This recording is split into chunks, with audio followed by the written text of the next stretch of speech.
نحمدہ ونصلی علی رسولہ الکریم اما بعد۔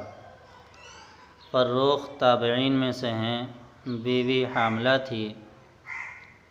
اللہ کے راستے میں جانے کا اعلان ہوا، کہنے لگے کہ اللہ کے راستے میں جانے کا اعلان ہو رہا ہے، کیا میں چلا نہ جاؤں؟ بیوی نے کہا کہ میں تو حمل سے ہوں۔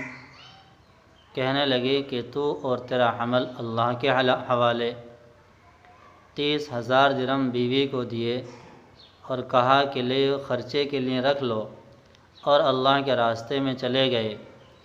کتنی بہاریں آئیں، کتنی خزائیں آئیں، کتنی صبح شام میں بدل گئیں، کتنی شام صبح میں ڈھل گئیں۔ ایک عورت نے اپنی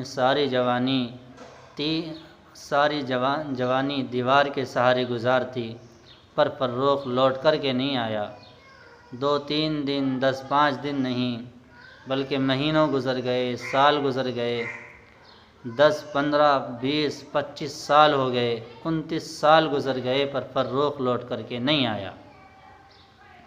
30 سال کے بعد ایک بزرگ مدینے کی گلیوں میں داخل ہوئے، حیران ہیں، سرگردہ ہیں، پریشان ہیں۔ 30 سال میں انسان کی نسل ختم ہو جاتی ہے، نسل بدل جاتی ہے۔ اب سوچ رہے ہیں کہ کہیں وہ زندہ بھی ہوگی یا نہیں، کہیں مر تو نہیں گئی، وہ مجھے پہچانے گی بھی یا نہیں۔ اسی حیران و پریشانی کے عالم میں ایک گھر کے اندر داخل ہوئے۔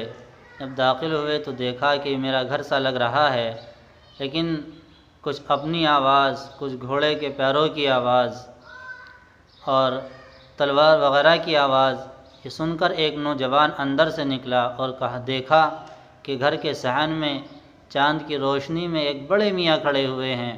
کہنے لگا کہ اے بڑے میاں، تمہیں شرم نہیں آتی کہ بڑھاپے کے عالم میں بھی بغیر اجازت کے دوسرے کے مکان کے اندر داخل ہو جاتے ہو؟ کہنے لگے بھائی غلطی ہو گئی، میں یہ سمجھا کہ یہ میرا مکان ہے۔ اس نوجوان نے کہا کہ ایک تو اوپر سے غلطی کر رہے ہو اور اب مکان کے اپنے ہونے کا دعویٰ کر دیا۔ چلو میں تمہیں قاضی کے پاس لے چلتا ہوں، وہ تمہیں سزا دیں گے۔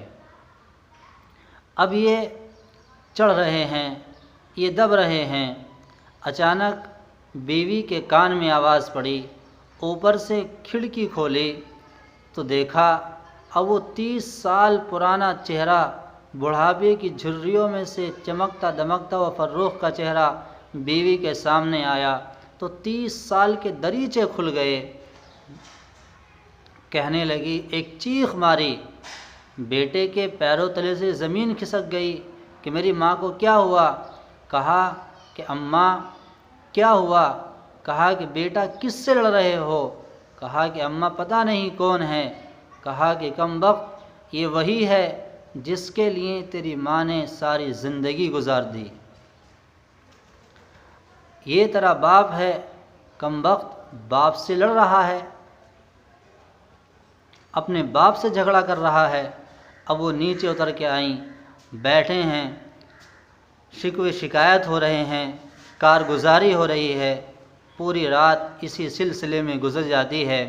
صبح کو اذان ہوئی، آنکھ کھلی، پوچھا کہ ربیعہ کہاں ہے؟ کہا کہ وہ تو اذان سے پہلے ہی مسجد میں چلے جاتے ہیں۔ اب فروخ مسجد گئے، دیکھا کہ جماعت ہو چکی ہے، وہیں پیچھے ایک طرف کو نماز ادا کی، اور روزہ اطہر مسجد کے باہر ہوتا تھا، روزے پر حاضر ہوئے، درود و سلام پڑھا۔ دوسری جانب کو مسجد میں نظر پڑی تو دیکھا کہ ایک نوجوان ہیں اور مجمع بھرا ہوا ہے، حدیث کا درس دے رہے ہیں۔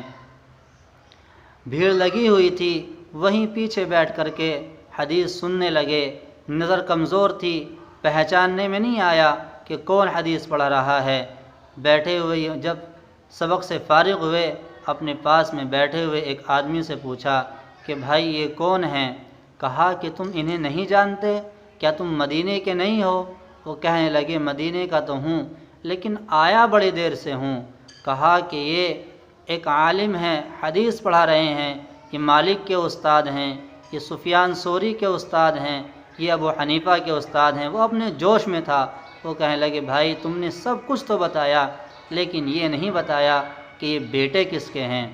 کہا کہ ان کے باپ کا نام فروخ تھا جو بہت زمانے پہلے چلے گئے ہیں۔